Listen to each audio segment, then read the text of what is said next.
अकोला शहर के रामनगर क्षेत्र में किराए के फ्लैट में चल रहे कथित देह व्यापार का सिविल लाइन पुलिस ने भांडाफोड़ किया है। जागरूक नागरिकों की सूचना पर की गई इस कार्रवाई में 2 महिलाओं और 3 पुरुषों को हिरासत में लिया गया है। अकोला शहर के सिविल लाइन थाना क्षेत्र के रामनगर इलाके में एक किराए के फ्लैट में कथित देह व्यापार संचालित होने की सूचना स्थानीय नागरिकों ने पुलिस को दी।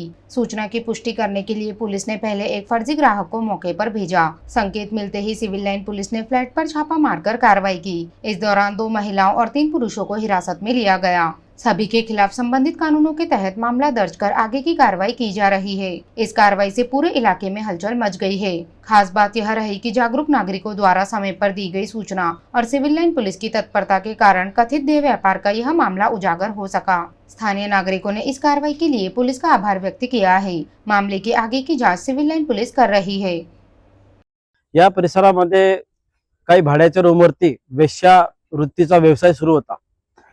त्याची माहिती इथल्या स्थानिक लोकांनी परिसरातील सिव्हिल लाईन पोलीस स्टेशनला दिली।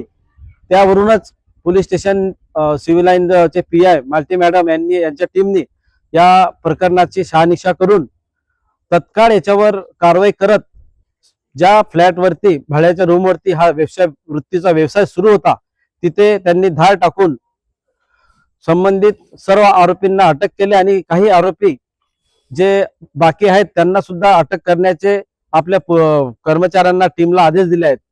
आम्ही सर्व रामनगर रहिवासी त्यांचे धन्यवाद देतो की त्यांनी तत्काळ या प्रकाराचा जो अनैतिक प्रकार सुरू होता रामनगर मध्ये त्याच्यावर आळा घातला आणि सर्व घरमालकांना आदेश दिले की ज्या कोणाला आपण भाड्याने रूम देत आहात त्याची शहानिशा करून त्या संबंधित भाडेकरूची माहिती पोलीस स्टेशनला देण्यात यावी आणि यापुढे असा कुठलाही प्रकार घडू नये यासाठी मॅडमनी सक्त आदेश दिले।